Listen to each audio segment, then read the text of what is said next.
everybody, I am back and it is time for a May TBR video. Oh, don't peek. Can't see those yet. I picked 8 books I'm hoping to read in May. Hopefully I'll get to all of them. Maybe more, I hope. But I know May is going to be very busy for me, especially the end of May. I have BEA. Who's going to BEA?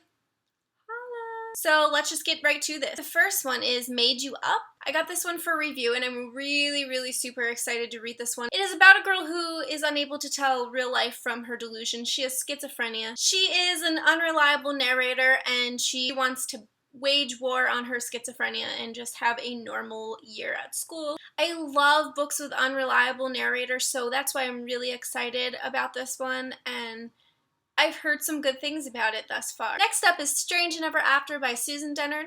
I love this series so much. This is the last book in the series, and I have been kind of putting it off because I don't want it to end.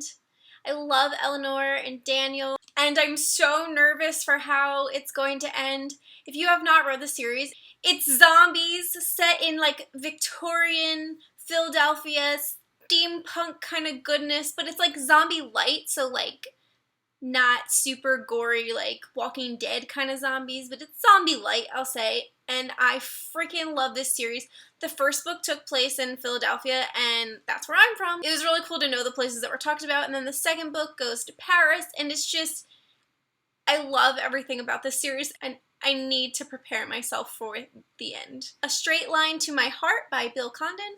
This is an Australian book. I love Aussie fiction, if you know me. I saw this book randomly on a Goodreads list and I ordered it. I really don't know that much about it, except that the cover is really super pretty. It is set in the summer after a girl's last year of school, and so life is kind of beginning for her.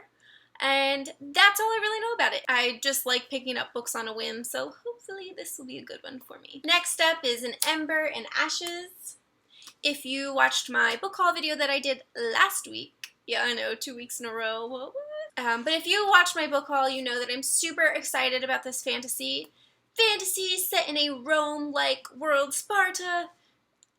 I'm so excited for it. I'm really hooked on fantasy lately, so the next book I plan on reading is A Sense of the Infinite. I loved Hilary T. Smith's debut novel, Wild Awake. It was so beautiful, and she just is such a great writer, so I'm really interested to see what this book is. I know it is a book about friendship, but that's about all I know about it, and I don't know, she's one of those authors, I read her debut, and I'm like, well, whatever she writes next, I'm definitely going to read, so I didn't really look to see what it was about. Do you ever, like, love a first book by an author and then, you know, it's kind of like the second date you're going on when the second book comes out? You're like, all right, the first date, you know, you acted normal, you opened the door for me, like, let's see how the second date goes. That's kind of how I feel every time I, like, try a new author and then the second book comes out. Like, it could be a disaster. Like, it could be a complete disaster, but I have faith. Next up is Hold Me Like a Breath by Tiffany Schmidt. Tiffany Schmidt is a local author to my area, and I have read her books, and they are really excellent. I am super excited for this one. Her other 2 books have been contemporary. It is the start of a series of crime family fairy tale retellings. Yeah, I know. That's awesome sounding, right? This one is loosely based on The Princess and the Pea, and there's like a black market of organs to be traded. I don't know. Crime! Fairy tale retellings.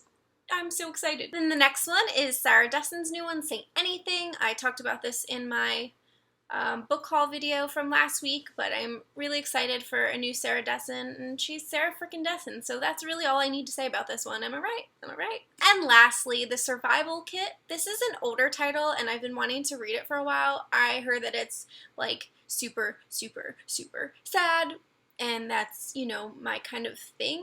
I like sad, so I can't wait to cry and read this. And it was blurbed by Morgan Matson. That's awesome. I love Morgan Matson, so that was kind of exciting. It's about a girl whose mom dies. Her mom leaves a survival kit for her, like one last gift. Has all these things in it that are supposed to help her cope a little bit. I don't know what is wrong with me, but I am a glutton for punishment, and I really like reading books about people who lose their parents. I know. I know that's weird. I don't know, it's cathartic. I lost my own mom, and you would think that the last thing I would want to do is read about it, but at this point, when it's so many years that have gone by, like, it really is, like, I get to think about a lot of stuff. I don't think I could have read books like this then, but, you know, in the past couple years, I've found it really, really cathartic to read books about people whose parents die, or just loss and grief in general, but especially that of a parent, and I feel like I understand my own grief more. Wow, this is getting way too dark for a TBR video. But the moral of the story is I'm really excited to read it. I know it will probably be one that will just slay me, but I'm okay with that. Like, really okay with that. So those are the 8 books that are on my TBR for May. I'm hoping that I will get to more than that, but I just kind of wanted to give myself a good number that I could feel confident about. So I would love to know what books you are planning to read. If you've read the books that are on my TBR for May, I love to get excited about the things that you guys love, especially if I'm already planning on reading it. So now I'm off to spend the day outside because it is beautiful outside. You can't really tell because I have crap lighting, but it is like glorious and finally feels like spring, 75, sunny, and I need to go take my book to the park, and yeah. So happy reading, guys! Bye!